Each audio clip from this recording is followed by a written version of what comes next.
Bienvenidos a Un Rudo Despertar Radio, un espacio en donde dejamos de lado las tradiciones y doctrinas de hombres para escudriñar las escrituras desde una perspectiva hebrea. Viva una experiencia que desafiará su paradigma religioso y experimente por usted mismo un rudo despertar.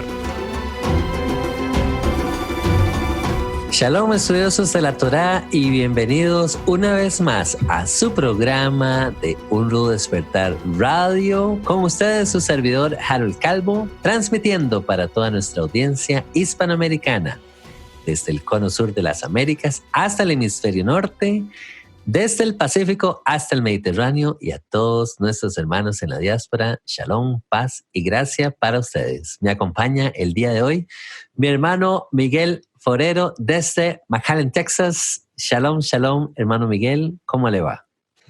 Muy bien, Harold. Shalom para ti, para Zvi y para toda la audiencia también. Así es. También nos acompaña nuestro queridísimo hermano Tzvi Ben Daniel desde Carolina del Norte, Estados Unidos. Shalom, bienvenido, hermano Tzvi. ¿Cómo estás? Muy bien, Harold. Shalom, Miguel, y a todos los que nos escuchan, un abrazo grande. Así es. Especialmente a todos nuestros hermanos miembros del Club de Patrocinadores, les enviamos un fuerte agradecimiento porque es gracias a sus aportes que estos programas se pueden llevar a cabo. También invitar a todas estas personas que nos sintonizan por primera vez a visitar la página de unrudodespertar.tv, donde se pueden suscribir. Pueden suscribir su correo electrónico para así recibir las notificaciones acerca de programas nuevos del hermano Michael Root al español, programas de radio e incluso blogs que están disponibles también en la página. También invitarlos a que visiten nuestro portal en Instagram o nuestra cuenta en Instagram, que nos pueden encontrar bajo el nombre de Un Rudo Despertar Oficial, al igual que en Facebook. Y hermanos, motivarles también a que visiten la página Un Rudo Despertar, porque unrudodespertar.tv, porque pueden encontrar ahí, como algunos ya posiblemente lo han visto, el tan esperado libro de los Evangelios Cronológicos, la versión digital. Hermanos, ya está disponible para que ustedes lo puedan adquirir a un precio especial introductorio, para que ustedes puedan también notificarles a sus familiares y amigos que han estado consultando por este material del hermano Michael Root, que con tanto cariño y con tanto orgullo les anunciamos. Así que, hermanos, el día de hoy vamos a estar compartiendo con ustedes un programa acerca de preguntas y respuestas. Vamos a dar inicio, hermanos, con una consulta que nos llega en diferentes ocasiones y que en algún momento habríamos compartido acerca de nuestros testimonios personales, pero queríamos retomar esta consulta.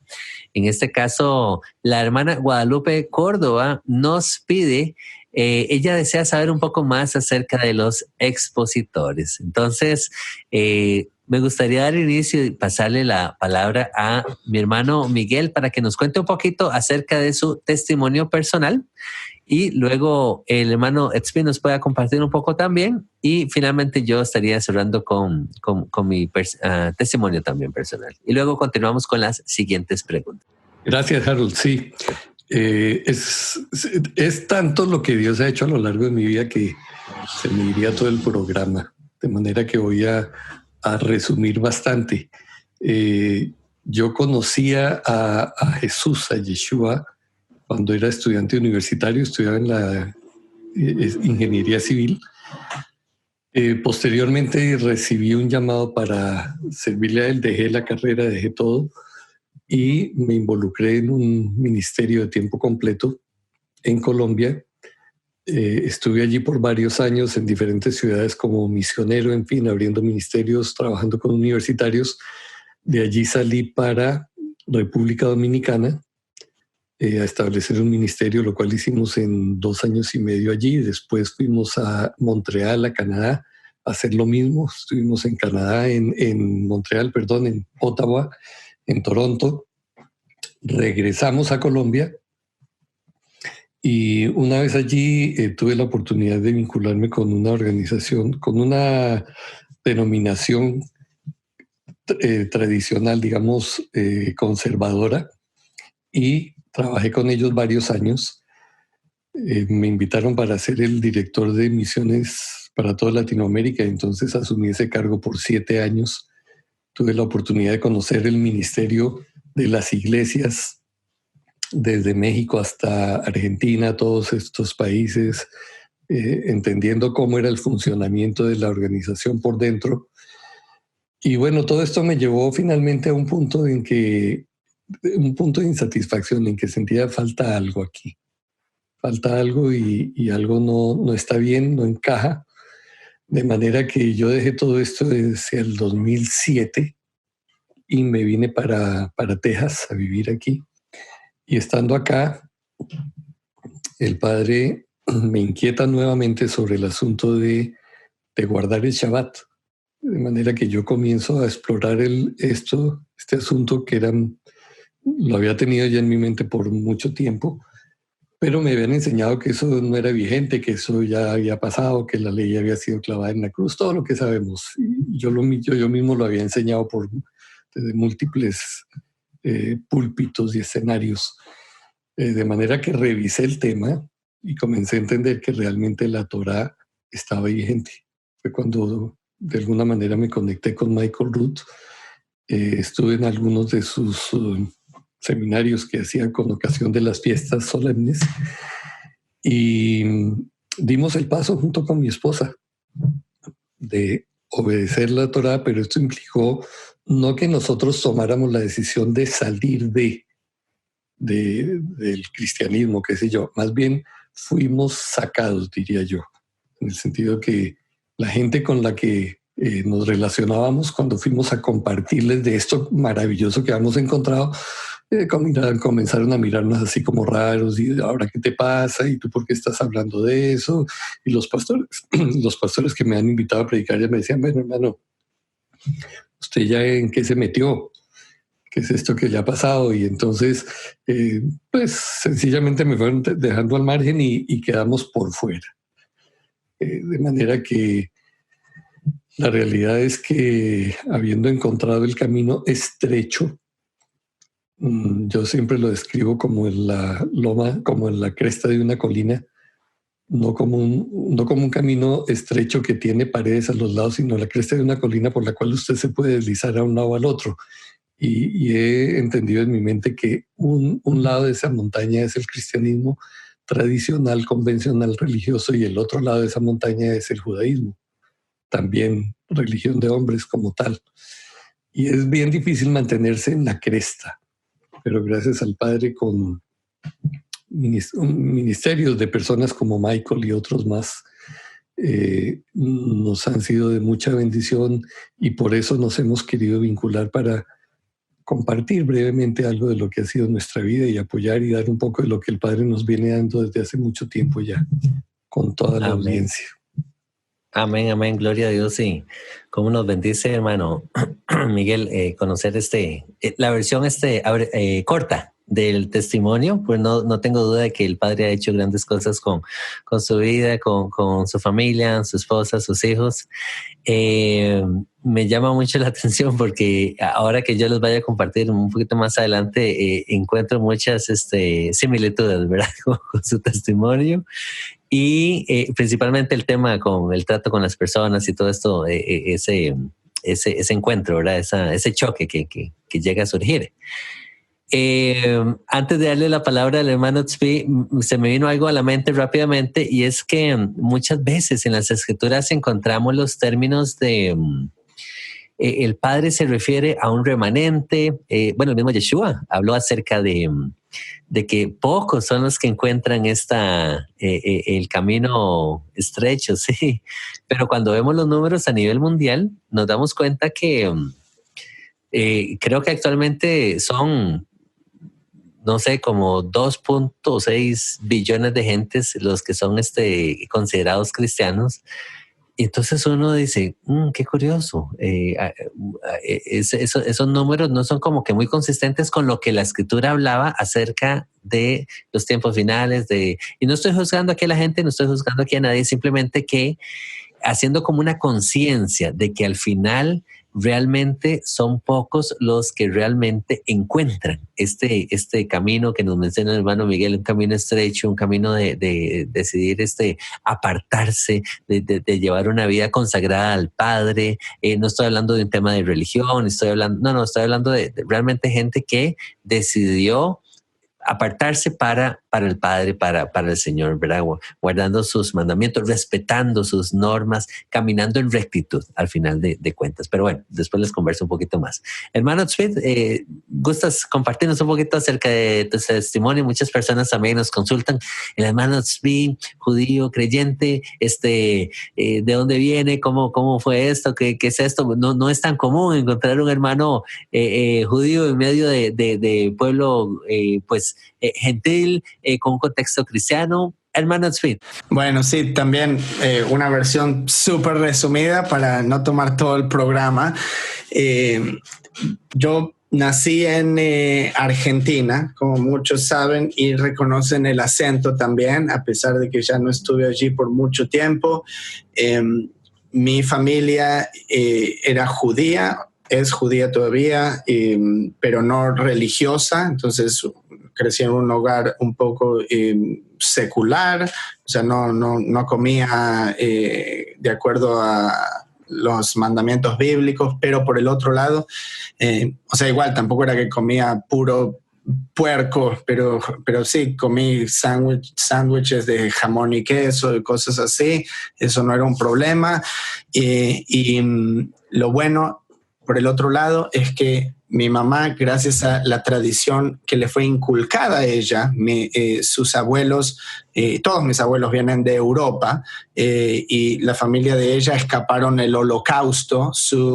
El abuelo de mi mamá era judío ortodoxo.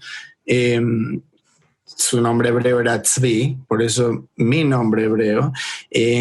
Y por eso mi mamá me mandó a una escuela judía en la primaria. Y eso fue lo que me enseñó muchísimas cosas de mi historia, además de leer hebreo e incluso hablar hebreo.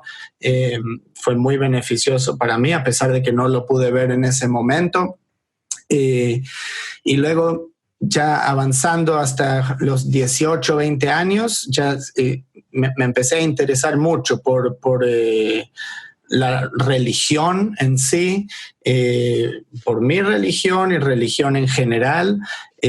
Por eso yo pude estudiar la Torá, pero no tenía ningún impedimento en estudiar cualquier otro texto religioso, y por eso es que leí un Nuevo Testamento que estaba ahí en la casa de mi mamá, que le había sido dado por no sé quién, los Testigos de Jehová o qué sé yo, uno de esos pequeños de bolsillo.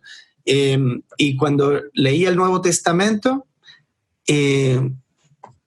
mi lógica y mi racional, o sea, me llevaron a admirar a Yeshua como una persona, como un buen judío, como una persona justa, como una persona revolucionaria que vino a cuestionar la autoridad que estaba antes de él. Yo lo vi todo esto como cosas positivas. Pero cuando yo estaba estudiando también bajo algunos rabinos allá en Buenos Aires, y obviamente yo cuando les traje esos comentarios a ellos ni siquiera van a leer el Nuevo Testamento, pues es algo completamente herético para ellos, y entonces me dieron libros de bibliografía rabínica para mostrarme cómo Yeshua no era el Mesías. O sea, no tengo ningún problema hasta el día de hoy. Yo no soy dogmático. Si a mí la gente me quiere mostrar libros que muestran cómo Yeshua no es el Mesías, o que él sí es el Mesías, o que él no es Dios, o que él sí es Dios. O sea, no, yo no tengo problema en leer cualquier cosa, cualquier texto. No tengo ningún dogma, incluso si puedo leer el Corán, puedo leer textos de otras religiones, a mí no me molesta y hasta puedo encontrar cosas positivas en ellas. Entonces eso quedó allí y un par de años más tarde yo me terminé yendo a vivir a Israel, donde viví por más de 10 años, y es allí donde mi fe se fortaleció en gran manera, donde yo sentí cuando llegué a vivir a Jerusalén, tengo que empezar a leer la Torá en hebreo. Eso es todo lo que quiero, una Torá en hebreo y empezarla a leer. Esto es antes de que exista el smartphone, antes de que tenga Facebook y televisión. O sea, tenía mucho tiempo en la casa, vivía ahí solo y empecé a leer la Torá en hebreo. Y a pesar de que no la podía entender al 100%, pero sentí un gran cambio espiritual dentro de mí y eventualmente en el siguiente año o 2 años, conociendo distintas personas en Jerusalén y cuestionando distintas cosas, es como llegué eventualmente a la fe en Yeshua como el Mesías de Israel. Y bueno, después conocí a Michael Rood y muchísima más gente en Israel. De hecho, es muy interesante y tengo un amigo en común con Michael Rood, donde yo ayudé a dirigir esta organización de caridad, cuyo director es Ishai Reinhardt, que en paz descanse, que murió hace como 1 año, lamentablemente. Y él es amigo de la infancia con Michael Rood. Entonces ahí es donde me conecté con Michael y bueno, desde ahí mi caminar, que obviamente es un camino y yo no creo que yo llegué a ningún lado. Yo creo que es algo que se va aprendiendo constantemente y siempre tenemos que estar abiertos a seguir aprendiendo y cuestionando cosas que creemos como verdad. Así que bueno, eso muy brevemente, parte de dónde vengo. Muchas gracias, hermano Tzvi, y cuánta bendición ha sido pues tenerte a ti y al hermano Miguel en los programas, bendiciéndonos con lo que el Padre les ha entregado a ustedes y qué bonito escucharlos porque tal como dices tú, el momento que nosotros nos cerramos a aprender, yo creo que también nos limitamos a continuar creciendo. Entonces tenemos que mantener esas puertas abiertas porque es la única manera en que nos ha permitido llegar hasta este punto en nuestras vidas, ir creciendo en esta parte espiritual. Les comento así rápidamente también mi testimonio. Es similar, ahora que me ponía a pensar, al testimonio del hermano Tzvi, pero del otro lado, la parte, el contexto cristiano, porque yo crecí en una familia, un núcleo cristiano, donde nos enviaron a una escuela cristiana y todo este contexto cristiano por 30 y pico de años, ¿verdad? Hasta hace unos años atrás que empezamos entonces a estudiar las raíces hebreas, a estudiar la Torá. Fue mi hermano Fabricio, el hermano mayor, que nos empezó a compartir y yo creía que el hombre ya había caído en una secta y entonces que le habían lavado el coco, decimos aquí nosotros, ¿verdad? Le habían lavado la cabeza con ideas raras y yo le decía a él que en los tiempos finales iban a venir hombres amadores de sí mismos y que iban a tener comezón de oír y entonces citándole todos estos pasajes, diciéndole a mi hermano que no, que usted se está volviendo a la ley, que nosotros vivimos por gracia y que es esto que usted me está hablando y todo eso que hablaba el hermano Miguel, de que esa mirada que le daban los pastores a él, yo se la daba a mi hermano también, le decía, no, ¿qué es esto? Si esto me estás hablando del Antiguo Testamento, eso de la ley, todo eso ya pasó, hasta que nos sentamos y empezamos a estudiar un poquito más y ya el Padre fue haciendo la obra en nosotros y llegamos también al convencimiento de que la Torá sigue vigente, de que el Shabbat sigue vigente, de que la fiesta sigue vigente, de que la dieta del Creador que nos habla el hermano Tzvi también está vigente y que nosotros hemos venido arrastrando mentiras, como dice el profeta Jeremías. Hemos heredado muchas mentiras de parte de nuestros padres, no porque el deseo de ellos fuera heredarnos mentiras, simplemente porque eso fue lo que les enseñaron a ellos y esto ha sido una herencia que se ha venido arrastrando por por décadas y por centenares, y ¿verdad? Entonces, finalmente empezamos a estudiar las escrituras desde una perspectiva hebrea. Eventualmente también llegamos a ponernos en contacto con Michael. Antes de ponernos en contacto con Michael, empezamos a ver programas de Michael en televisión y decíamos, qué interesante, este hombre comparte cosas que nosotros estamos creyendo ahora, y va como muy, muy consistente, hasta que en algún momento, a través de unos amigos que conocían a Michael aquí en Costa Rica, nos pusimos en contacto con él, y ya después empezamos a trabajar incluso en el ministerio y todo esto. Entonces ha sido todo un caminar, y comparto lo que es el hermano Tzvi, el hermano Miguel. No es un caminar que podemos decir ya llegamos, no, todo lo contrario, más bien todos los días es de descubrir cosas nuevas, aprender cosas nuevas, y que el Padre nos vaya limpiando con su palabra. Así que bendito sea el Dios de Israel, que nos ha traído hasta aquí, ha tenido misericordia de nosotros, ¿verdad? Hasta este momento. Vamos a continuar ahora, hermanos, con la siguiente pregunta. La siguiente pregunta viene de parte de Robinson Rincón Aguilar, y dice de la siguiente manera. Este es un vecino suyo allá en Colombia, hermano Miguel. Dice, me gustaría otra enseñanza acerca del tema de ídolos y todo lo que encierra, ya que aquí en Colombia siguen haciéndole creer a la gente que eso está bien, y usan versículos bíblicos para sustentarlo, tales como donde se mandan a hacer los ángeles sobre el arca del pacto, la serpiente en el desierto, las imágenes de 3 metros que había en el templo de Salomón, y luego que utilizan esos pasajes para decirle a la gente que Dios sí permite imágenes, y que, bueno, y todo esto. Entonces, este hermano Robinson desde Colombia, ciudad de Bucaramanga, nos hace la consulta con respecto al tema de los ídolos. Yo tenía aquí un comentario rápidamente. Me gustaría pues escuchar sus perspectivas también. En mi caso personal, yo sí observo que Jehová fue muy claro con respecto a la idolatría, ¿sí? Jehová desde tiempos del Éxodo nos dice, yo soy Jehová tu Dios, no tendrás dioses fuera de mí. Y luego nos sigue diciendo, no te harás imagen ni ninguna semejanza de lo que esté arriba en el cielo, ni abajo en la tierra, ni en las aguas debajo de la tierra. Ahora, lo interesante y lo hermoso de la Torá, esto es miel. Yo le digo a la gente, hermanos, ustedes empiezan a leer la Torá y es como empezar a chupar, como que el Padre nos ponga miel en la boca, ¿sí? El problema, hermanos, y aquí a lo que voy, por favor no me malinterpreten, el problema con las imágenes no era hacer imágenes como tal, ¿ok? Esto es lo que yo percibo, lo que yo entiendo, lo que he ido aprendiendo en la Torá.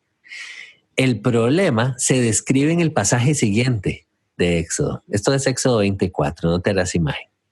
Pero en Éxodo 25 dice de la siguiente manera, no te inclinarás a ellas ni las honrarás, porque yo soy Jehová tu Dios fuerte, celoso, que visito la maldad de los padres sobre los hijos hasta la 3ª y 4ª generación de los que me aborrecen. ¿Por qué? Porque imágenes, van a existir las imágenes, se van a hacer las imágenes, siempre van a haber imágenes. El problema es cuando usted se inclina delante de las imágenes. El problema es cuando usted ofrece entonces adoración y culto a las imágenes. ¿Okay? Entonces, porque muchas cosas pueden ser consideradas imágenes. El problema es cuando ya le rendimos ese tributo y el celo de Jehová aparece, ¿sí? Jehová le ordenó a Israel destruir los lugares altos que encontraron dentro de la tierra, ¿sí? Entonces, ¿por qué? Porque eran lugares de culto, eran lugares de adoración para dioses paganos. Y vean qué interesante este aspecto. Con respecto a la serpiente en el desierto, la serpiente que Moisés levantó, se nos dice en el 2º libro de Reyes, en el capítulo 18, que Ezequías, rey de Israel, dice, quitó los lugares altos y quebró las imágenes y cortó los símbolos de acera. Y se nos dice también, e hizo pedazo la serpiente de bronce que había hecho Moisés, porque hasta entonces le quemaban incienso los hijos de Israel. Entonces volvemos al mismo punto. El problema no era tener la imagen de la serpiente ahí. El problema era que ya los hijos de Israel hasta ese entonces aún le quemaban incienso a esta famosa serpiente. Porque ¿qué problema hubo cuando se levantó la serpiente en el desierto con los hijos de Israel, ninguno. Cualquiera que era mordido, picado por una serpiente, dice el relato bíblico que cuando ellos miraban a la serpiente, entonces no perecían, ¿sí? No morían. Entonces, más bien la serpiente trajo un beneficio para el pueblo de Israel. El problema se convirtió cuando esta imagen pasó a ser una imagen o un artículo de adoración y de rendir culto a ella. Entonces ya aquí, en el caso de Ezequías, rey de Israel, tuvo que tomar acción. Un hombre justo, nos dice la escritura, que fue este rey de Israel, detectó el problema y lo mandó a eliminar. Entonces el problema como tal no era la serpiente como tal, era el culto, la adoración que se le rendía a esta imagen. Hermano Miguel, hermano Tzvi, no sé, me gustaría tal vez escuchar la perspectiva de ustedes con respecto a esto. Sí, me gustaría anotar una cosa allí, y es que usualmente cuando se habla de este mandamiento o de las imágenes a las que se le rinde culto, siempre se piensa en imágenes religiosas, ¿no? De vírgenes o de santos, y eso efectivamente en Colombia es muy común. Prenderle veladoras a Fray Martín de Porres, al santo aquel, y es una manera de adoración. Sin embargo, nuestra vida está rodeada de imágenes.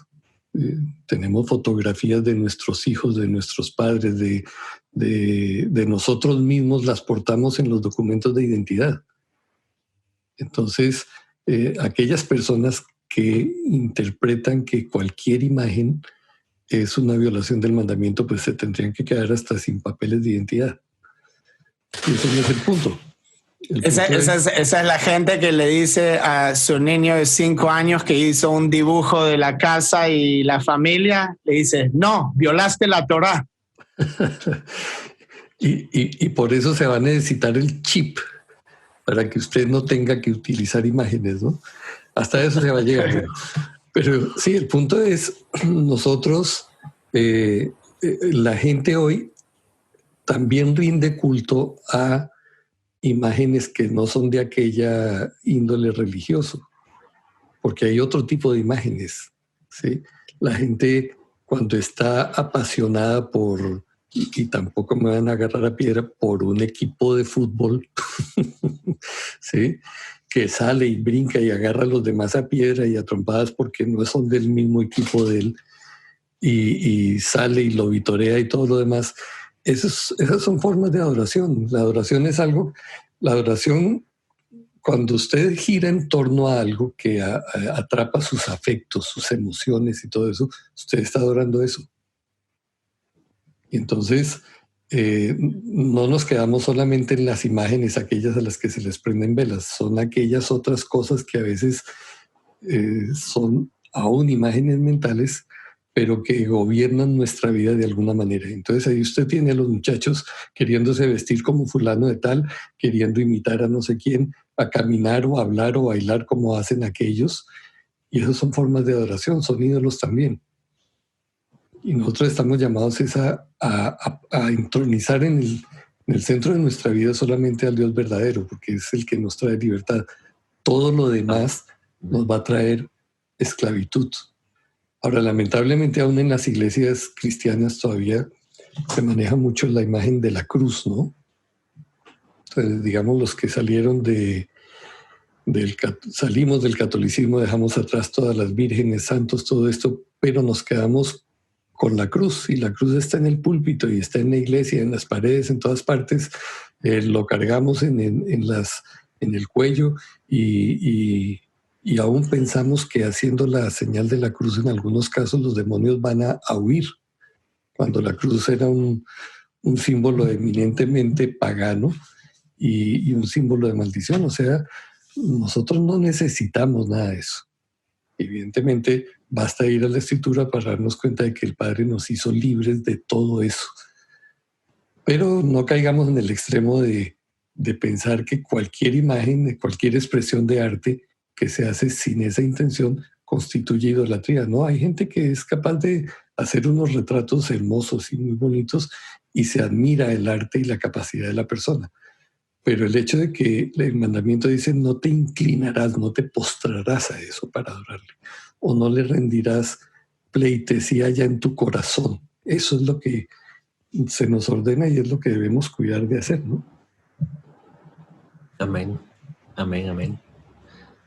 ¿Algún otro? Sí, yo estoy de acuerdo con lo que fue conversado.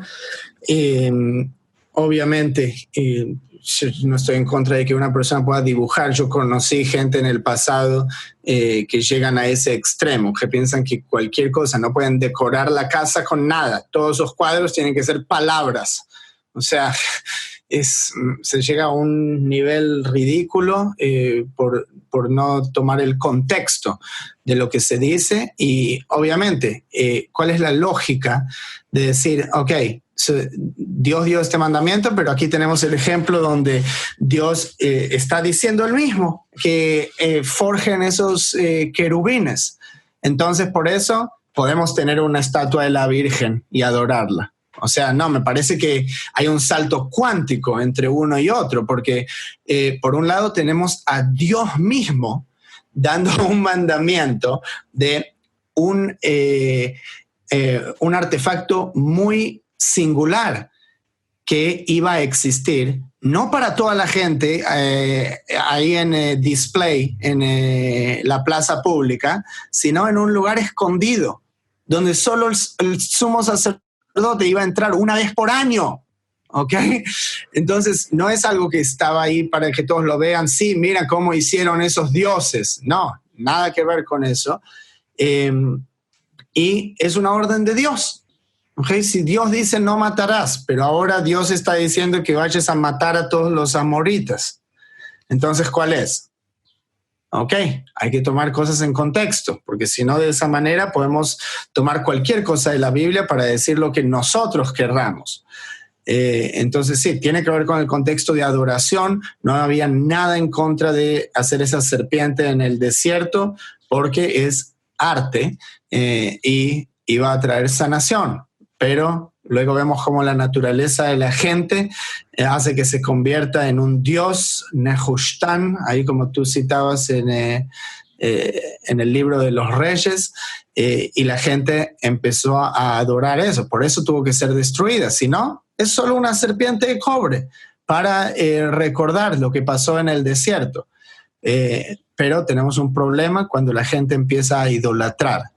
Entonces, si yo quisiese hacer una escultura de cómo yo me hubiese imaginado a la mamá de Yeshua, a Miriam, y hago una escultura de ella, no hay nada malo hasta este momento. Puede ser una escena de la natividad, ¿cierto? O sea que no es que yo no hago la escena de la natividad o que ni pongo el arbolito, pero si hay una escena de la natividad, no hay nada malo con eso, ¿ok? Porque el contexto es un contexto educativo, no es un contexto devocional, como cuando lo tienes en una iglesia y la gente le pone velas o le prende incienso, literalmente, a la Virgen.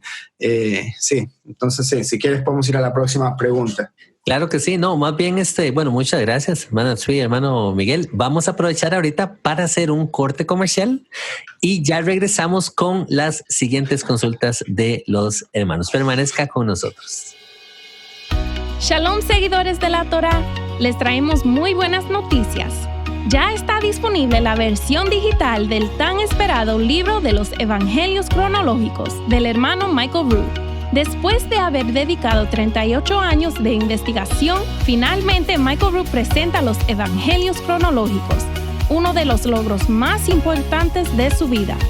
Este libro se ha convertido en una obra de suma relevancia para todos aquellos que han tomado la importante decisión de comenzar a estudiar la vida y el ministerio del Mesías desde su propio contexto cultural y religioso.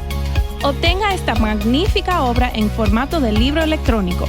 Visite la página unrudodespertar.tv y adquiéralo hoy mismo. Muchas gracias por permanecer en su programa de Un Rudo Despertar Radio. El día de hoy estamos compartiendo preguntas y respuestas de la audiencia. Hermanos, la siguiente consulta que tenemos nos la envía un hermano de un ministerio llamado Entre mí y ti. ¿Ok? Muy bien, dice, es una consulta un poquito extensa, la tratamos de resumir por acá y dice de la siguiente manera: hay cosas que la Torá habla como los sacrificios y otros temas que al parecer fueron abolidos en la cruz del Calvario. Entonces, ¿cómo es que ustedes dicen que no se puede quitar a la Torá? Y él añade un poquito, dice, en mi caso yo desobedezco un montón de leyes, ya que Jesucristo las abolió o son abolidas en la cruz. Ni vayas y ahí, entonces, ok, no, nada más estaba como dando el contexto general porque es una consulta un poquito larga. Entonces, bueno, yo analicé la consulta, tal vez me enfoqué un poquito más con el tema de los sacrificios y habrán otros temas que tal vez por esta misma herencia que veníamos hablando en la primera parte del programa, la herencia cristiana que venimos arrastrando por años de años, hemos creído que hay muchas cosas que fueron abolidas en la cruz del Calvario y entonces por esa misma razón ya no las guardamos, ya no las practicamos. Me llamó la atención el tema de los sacrificios y en medio del estudio, incluso el tema de los sacrificios es súper interesante porque hay profecía bíblica que nos menciona acerca de sacrificios en un tiempo futuro. En el caso del libro de Ezequiel, menciona que para tiempos mesiánicos se hace mención del tercer templo. Se nos dice que vamos a volver a ver sacrificios. Entonces yo planteo la pregunta, yo digo, bueno, ¿fueron entonces abolidos los sacrificios? Yo creo que la razón por la que no se llevan a cabo ofrendas y holocaustos al día de hoy es propiamente por la falta de existencia del templo y la falta del sacerdocio levítico en oficio. Ahora, otra observación. Hay otro acontecimiento interesante registrado en el libro de Hechos, capítulo 21. Se nos dice que Jacobo, Santiago, el hermano de Yeshua, le dice a Pablo que hay judíos que lo acusan a Pablo de ir en contra de la ley de Moisés. Ojo acá, qué interesante. Y que para demostrar lo contrario, hay 4 hombres que hicieron un voto y que necesitan cumplirlo. Por lo que le pide a Pablo que los tome con él, se purifique con ellos, pague los gastos para que se rasuren la cabeza. Y de esta manera todos comprenderán de que no hay nada de lo que se les informó acerca de Pablo, sino que Pablo también anda ordenadamente guardando la ley. Luego se nos dice que Pablo tomó consigo a estos hombres y al día siguiente fue y se purificó con ellos, fue al templo notificando, dice, de la terminación de los días de purificación hasta que el sacrificio se ofreciera por cada uno de ellos. Entonces, eso es lo que quería rescatar. Incluso en tiempos de los Hechos de los Apóstoles, incluso en tiempos de Pablo, vemos la mención de sacrificio, la mención de ofrendas, que esas ofrendas vienen a ser sacrificios.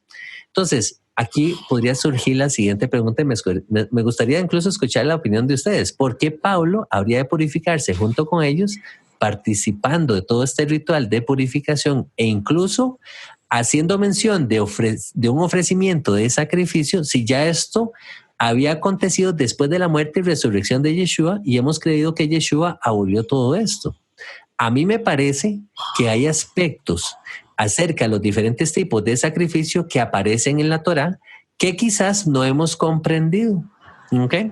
Y al no entenderlos, los ponemos todos en la misma categoría y entonces terminamos descartando ofrendas incluso de paz, de acción de gracia, que de otra manera, o sea, ¿cómo podríamos explicar los sacrificios que se mencionan en el libro de Ezequiel a nivel profético para tiempos mesiánicos. Entonces yo creo que nos ha faltado un poquito de estudio con respecto a ese tema específico de los sacrificios. Pero bueno, hay muchas otras cosas.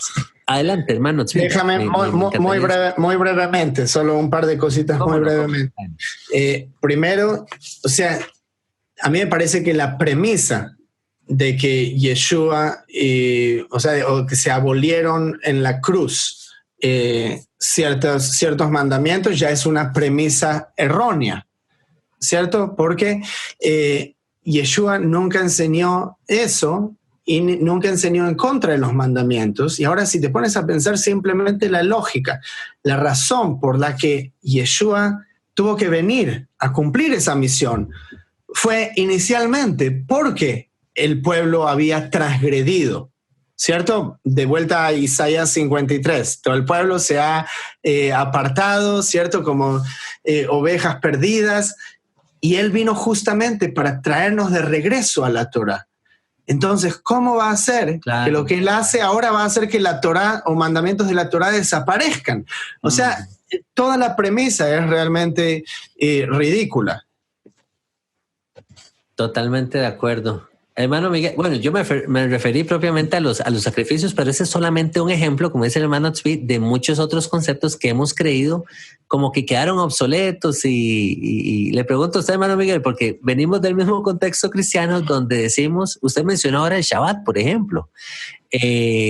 Nosotros estábamos convencidos y dedicados con el domingo, ¿sí? Entonces, ¿cuál es su opinión con respecto a estas cosas que el hermano tal vez dice quedaron abolidas en la cruz del Calvario y ahora entonces vivimos por gracia y olvídese el resto? ¿Cómo lo ha entendido usted ahora al día de hoy, hermano? Mira, yo creo que cuando nosotros miramos el Código de los 10 Mandamientos y aún le preguntamos a la gente hoy en día, ¿usted considera que esos 10 mandamientos están vigentes? Y yo he hecho la prueba de preguntarles, bueno, ¿robar es malo? Sí, robar es malo. ¿Matar es malo? Sí, matar es malo. Y sigues. Y cuando llega uno a ese punto y guardar el Shabbat, no, ese sí no se aplica. O sea, de los 10 mandamientos hay solamente uno que no se aplica, el cuarto. ¿Y por qué? Y ahí se queda, ¿no? La gente ni siquiera investiga qué fue lo que sucedió, que dio origen a la abolición de ese mandamiento, no por Yeshua, por la iglesia. La iglesia fue la que abolió el mandamiento. Entonces, aquí tenemos un problema serio porque el Nuevo Testamento, la iglesia viene construyendo sobre los escritos del Nuevo Testamento, desconociendo el fundamento de esos mismos escritos. Que cuando Pablo le dice a Timoteo, lee las escrituras que te pueden hacer salvo, no está hablando de sus escritos de él, porque Pablo en ningún momento osó categorizarse al nivel de Moshe, de que sus escritos eran de la categoría de la Torá. Él simplemente respondió unas cartas y escribió unas cortas cosas allí, que evidentemente Dios le dio luz para comprender algunas de ellas, pero nunca se categorizó como que estas son las escrituras. Entonces, evidentemente estaban hablando del Tanakh, de la Torá, de los profetas, de los salmos, y eso era lo que la gente manejaba en ese momento. Entonces, nuestro gran pecado ha sido construir sin un fundamento, construir sin cimientos. Los cimientos son el Tanakh. Desconocer todo esto nos lleva a este tipo de conclusiones que plantea esta persona allí, con un análisis supremamente casual, digamos, de los asuntos, sin mirar a fondo de qué se trata todo. Pero yo sí le invito a esta persona a que considere por sí misma, no nos crea a nosotros, vaya usted mismo, comience a leer desde el Génesis, pídale al Padre que le muestre si hay una conexión o no y si esto es vigente o no, y Él le va a responder a usted mismo. Excelente, qué buen consejo, hermano Miguel. Empezar a leer el libro desde el principio y no desde la mitad, ¿sí? Para poder entender el Nuevo Testamento, el Brit Hadashah, porque de otra manera vamos a perdernos en el camino. ¿Sí? Yo le digo a la gente, tenemos que volvernos expertos en la Torá y los profetas para luego poder entender el resto de los textos. Si no, de otra manera, leemos, pretendemos leer las cartas de Pablo y pretendemos entenderlas y volvernos expertos cuando por allá encontramos un pasaje, incluso en una de las cartas de Pedro, diciendo que para él mismo él las consideraba difícil de entender los escritos de Pablo, ¿sí? Y estamos hablando de una persona, en el caso de Pedro, una persona que caminó con Yeshua mismo, ¿sí? Que él diga que era difícil para él entender los textos de Pablo. Imagínense nosotros 2000 años después queriendo traer una explicación, sí, a los pensamientos de Pablo, a lo que él expresa en medio de sus cartas, sin nosotros incluso conocer el contexto de lo que está ocurriendo en aquel momento a la carta que se está dirigiendo a los romanos, a los colosenses, a Efesios, etcétera, ¿sí? Entonces, el consejo es el mismo: lea el libro desde el principio, hermanos. Leamos, volvámonos expertos en la Torá y los profetas para luego poder entender el Nuevo Testamento. Hermanos, continuamos, el tiempo avanza. La siguiente pregunta viene de la hermana Yamelis Flores. Dice de la siguiente manera: bendiciones, hermanos. ¿Será que me pueden responder un par de consultas? Las primicias que se celebran en la iglesia actual, ¿se deben realizar? ¿Se debe participar en ellas? ¿Hay bendición en practicarlas? Bueno, aquí tal vez... Eso lo van a tener que contestar ustedes. Para mí es algo completamente ajeno a mi esfera.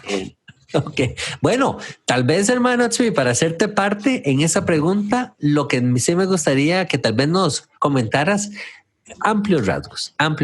Si yo te pregunto a ti, que estudia la Torá, ¿qué eran las primicias? Tal vez nos ayudas con ese aporte. ¿Qué eran las primicias? ¿Cómo se manejaban? Tal vez nos aportas ahí y después de ahí nosotros podemos continuar opinando. ¿Qué? Si yo te pregunto a ti, hermano Tzvi, cuéntame un poquito, ¿qué son las primicias? Primero que nada. Hay una sola cosa que una persona asociaría con primicias desde una perspectiva bíblica, y es la fiesta de Shavuot. La fiesta de Shavuot, donde se ofrecían los panes, es llamada también el Día de las Primicias, en donde todo Israel iba al templo y traían sus primeros frutos. También había mucho, sabemos, de lo que le era dado a las personas necesitadas, levitas, etcétera, su diezmo, pero las primicias en sí eran traídas al templo. También existe el Día de las Primicias, que mucha gente se confunde, o sea, siendo dentro de Pesaj, cuando se ofrecía la ofrenda de la cebada, y eso es solo lo primero que madura, pero no todo el mundo venía a ofrecer eso, pero así a nivel general hubiese sido el día de Shavuot, cuando la gente venía a ofrecer las primicias. Por eso ahora esto es temáticamente estudiado por el pueblo judío, pero no existe en sí ir a ofrecer las primicias más, porque no tenemos el templo. Ok, y muchas gracias, hermano Tzvi, por traernos esa nota aclaratoria. Vean qué interesante, hermanos. Ya teniendo el entendimiento de qué son las primicias en un contexto bíblico, ¿ok? Entonces ahora sí nos podemos referir a la pregunta de la hermana Yamelis. Y aquí tal vez incluye al hermano Miguel, porque nuevamente el hermano Miguel y mi persona venimos de un contexto cristiano. Las primicias que se celebran en la iglesia actual, en la iglesia cristiana, se deben realizar, se debe participar en ellas, hay bendición en practicarlas. Ok, entonces ya sabemos de dónde es que vienen las primicias, sabemos que tenía que ver con un día, se llama una fecha asignada, ¿verdad? Una de las convocatorias santas apartadas para Jehová, directamente con Shavuot. También algo mencionó el hermano Tzvi con respecto a panes sin levadura, que era de las primeras ofrendas del campo, ¿sí? Que se traían, se presentaban delante del Padre, lo hacía una persona específica, el sumo sacerdote. Muy bien.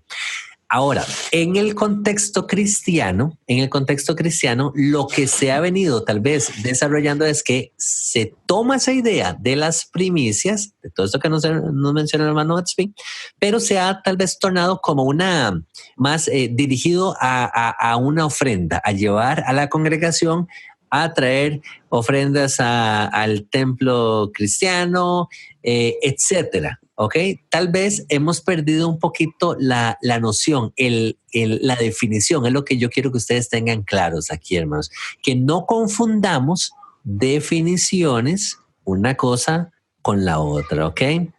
Ahora, que en una congregación el pastor esté llamando a la congregación para traer una ayuda y, no sé, tengan ahí una obra X para ayudar a ciertas personas o para ayudarse la misma congregación como tal para poder continuar con el servicio como tal, no confundirlo con la definición, con el concepto de las primicias, ¿ok? Ahora, ¿se debe realizar o no? Eso es cosa de cada quien, hermanos, pero entienda usted muy bien qué eran las primicias y qué es lo que se está llevando a cabo en las congregaciones. O sea, sepa diferenciar una cosa de la otra. ¿Hay bendición en practicarlas? Yo les pregunto a ustedes, hermanos, ¿hay bendición en dar? Siempre va a haber bendición en dar porque eso es una ley en el universo. Usted da, el Padre le va a bendecir a usted, pero no a un punto de manipulación tal vez que se ha visto en televisoras cristianas, en la radio cristiana, un poquito que se manipula el tema de la escritura, se aprovechan estos términos para llevar a las personas y hacerles creer de que, bueno, es que estas son las primicias que se hablan en la Biblia. No. Ya escuchamos la definición bíblica que nos compartió mi hermano Tzvi, pero lo importante aquí es poder separar una cosa de la otra. Una cosa es las primicias bíblicas y otra cosa es los aportes que se piden en las congregaciones para poder seguir compartiendo el mensaje o lo que sea que estén haciendo, ¿verdad? Hermano Miguel, me gustaría escuchar su perspectiva con respecto a esto. Sí, me llama la atención que mientras hablábamos en la respuesta anterior de que algunos afirman que la Torá fue abolida, para esto no fue abolida. Entonces dice, bueno, ¿cómo así? A ver, muchos cristianos y muchos pastores alegan de que sí, todo fue abolido, pero menos lo de las ofrendas y las primicias. O sea, estamos como con el asunto de los mandamientos a la inversa, ¿no? Todos los mandamientos son vigentes menos el Shabbat. Toda la Torá fue abolida menos los diezmos y las primicias. Bueno, explíqueme eso. Porque ellos sí siguen insistiendo en que eso es bíblico y que eso hay que traerlo. Ahora, este asunto, como Tzvi lo compartía, era una condición de un pueblo que básicamente tiene una economía agrícola. Entonces, nosotros, ¿qué hacemos? Ahora, mire, yo estuve por 30 y pico de años en el ministerio en las iglesias y conozco bien el asunto por dentro. ¿Cómo se utilizaba esto para motivar a la gente a que entregue el dinero? A la gente a veces se le llega a decir el primer salario del año. Aquí hay congregaciones que dicen el primer salario del año suyo es la primicia. Entonces usted debe entregar su primer salario del año. Digo, oiga, ¿acaso ese señor no tiene que pagar comida y alquiler y servicios y todo eso el primer mes? Si usted no lo hace, usted está faltando a la fe, usted no está creyendo en el Señor. Y la gente cae y la manipula y le dicen, listo, mire, haga el compromiso y usted se compromete a pagar esa primicia en 6 o en 12 cuotas, aparte del diezmo, porque el diezmo es otro rollo. ¿Sí? Entonces lo que uno puede ver allí es una manipulación efectivamente interesada de obtener dinero nada más. Ahora, si vamos al punto de hoy, ¿cómo se aplicaría la primicia? Mira, a mí personalmente se me ha ocurrido decir, hombre, yo voy a comenzar a trabajar, un trabajo nuevo me apareció. Voy a consagrar la primera hora de lo que me gane en ese trabajo o lo que me gane en el primer día de trabajo, lo voy a consagrar al Señor y se lo voy a dar a alguien que está en necesidad. Eso sería una primicia, pero esa es mi decisión voluntaria y libre, que decido apartarlo de la primera hora o lo del primer día, o de pronto si tengo suficiente lo del primer mes. Esa es mi decisión. Y es lo que el Padre me tiene que indicar a mí que pueda hacer, y no me va a pedir el que sea irresponsable en cumplir mis compromisos de pagos de estudios de mis hijos y de comida por ir a llevarle a la iglesia lo que ellos necesitan para comer. Efectivamente conocí a alguien así en México que este señor, por estar pagándole los servicios a todos los demás, lo echaban de su casa y era el pastor, ¿no?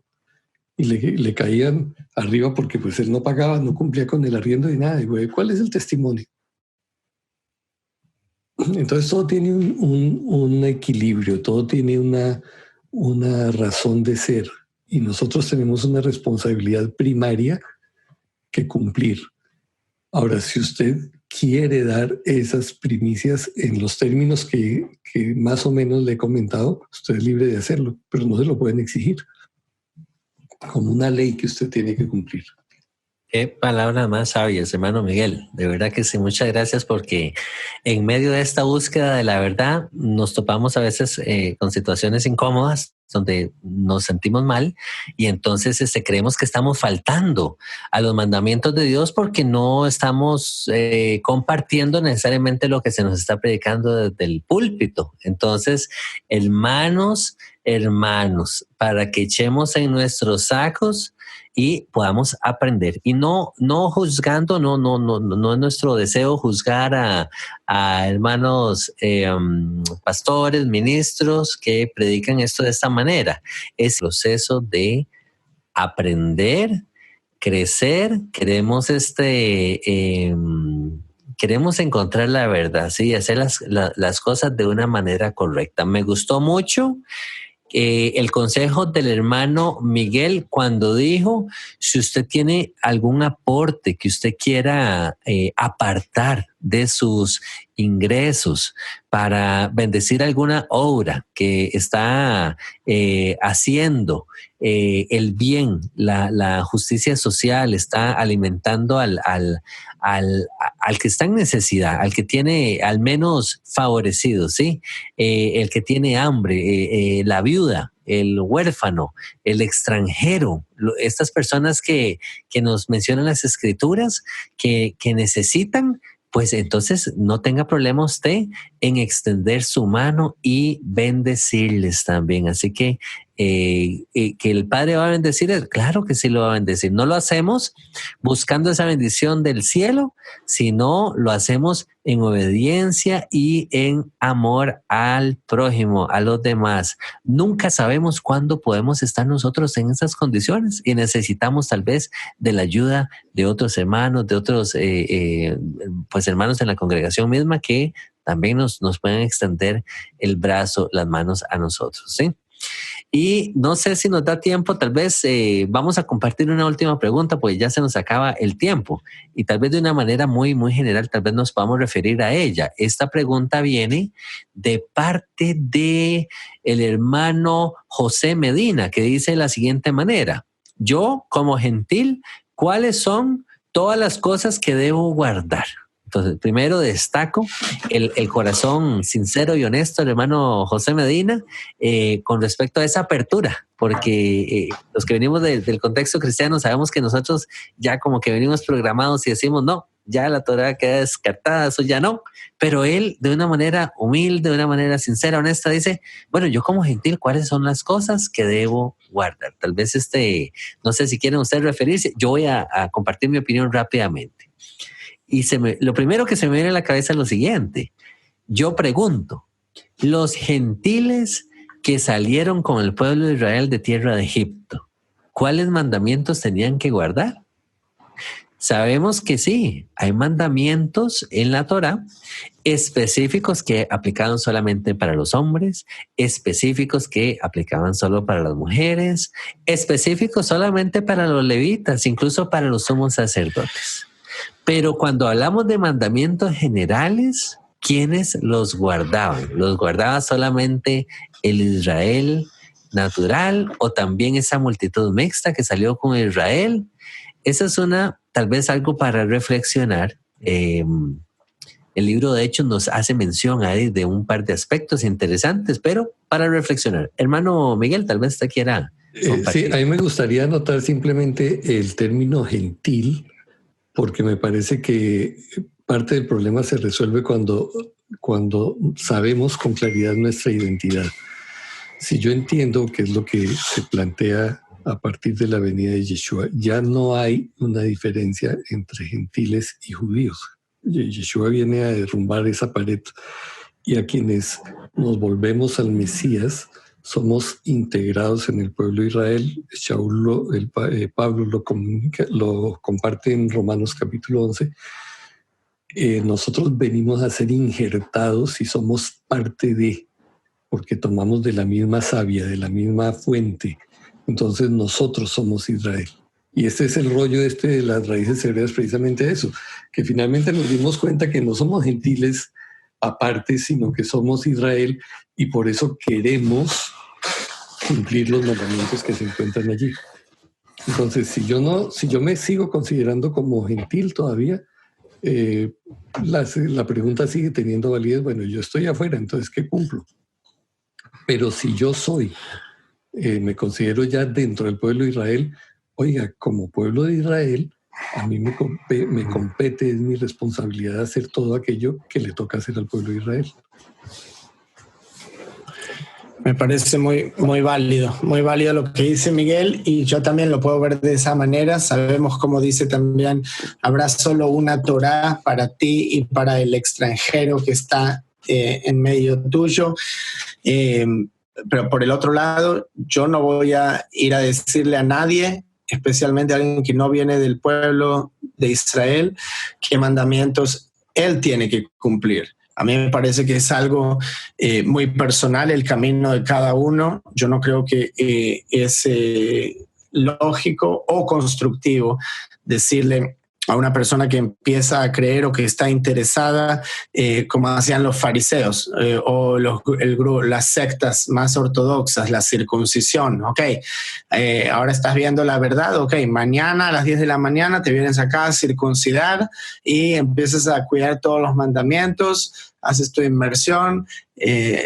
Yo no lo veo tampoco de esa manera. Por el otro lado, se puede tomar también un pasaje de Isaías 56, donde habla precisamente de el extranjero que quiere seguir a Jehová. Y en hebreo dice el hijo del extranjero, que se une a Jehová, que no crea que él va a estar separado de Dios de otra manera por ser extranjero. Dios hace referencia aquí al día de reposo, aquellos hijos del extranjero que guarden el día de reposo. Y eso es interesante conectarlo con lo que decía Miguel antes sobre el cuarto mandamiento, que parece haberse esfumado de las tablas en las iglesias. Entonces me parece interesante, tal vez como una sugerencia, no como una orden, pero para la persona que preguntó, tal vez este mandamiento sea interesante y particularmente importante desde la perspectiva de Dios y también desde la perspectiva de la Torá. Pensar que este es el único mandamiento para completar los 10. Si pensamos cuántos de los 10 estamos cuidando, porque sabemos que hay más. Y muchos son muy difíciles. A mí me parece que yo todavía no puedo cuidarlos todos los días. Muchas veces podemos codiciar algo, por ejemplo. Muchas veces mentimos y muchas veces nos mentimos a nosotros mismos también. Entonces, yo no creo que incluso nadie que sea creyente tiene que estar pensando que es mejor que otro que recién llega a la Torá y que ya está cuidando todo. Y esto sin siquiera mencionar el estándar que Yeshua tenía para los mandamientos, como si te enojas con tu hermano, ya estás rompiendo el mandamiento de no matarás. Entonces eso sí, todavía ni llegué a ese nivel. Pero bueno, esa es mi breve respuesta, Harold. Excelente, hermano Tzvi y hermano Miguel. Más bien, más que agradecido, de verdad que sí, por todo este tiempo que hemos podido compartir el día de hoy. Hermano Miguel, nuevamente, muchas gracias de verdad por haber sacado el ratito y siempre venir a compartir con nosotros esta sabiduría que el Padre le ha entregado y que con tanto cariño y con tanto amor usted viene y la comparte con la audiencia de Un Rudo Despertar Radio. Esperamos contar con su presencia para futuros programas, hermano Miguel. Por supuesto, Harold, siempre todos tenemos preguntas, no solamente los oyentes. A nosotros nos surgen preguntas todos los días y andamos en busca de respuestas igualmente, así que nos juntamos todos para hallar la respuesta. Amén, así es, con ayuda del Padre. De la misma manera para contigo, hermano Tzvi, muchísimas gracias por apartar ese tiempo para venir y compartir de una manera tan amplia y todo este entendimiento, toda esta revelación que el Padre te ha dado para con toda la audiencia de Un Rudo Despertar Radio. También esperamos poder contar con tu presencia para futuros programas. Bueno, con mucho gusto, querido Harold. Muchas gracias a ti y a Miguel y a todos los que nos escucharon hoy. Así es, y a todos ustedes, hermanos, muchísimas gracias. Que Jehová les bendiga y les guarde. Tengan un Shabbat con bastante descanso, que nos podamos acordar del Altísimo, de sus mandamientos que fueron dados para vida y no para muerte. Los dejamos, hermanos, con las palabras de Yeshua. En esto conocerán que son mis discípulos, que se aman los unos a los otros, y nos vemos hasta la próxima. Shalom, shalom.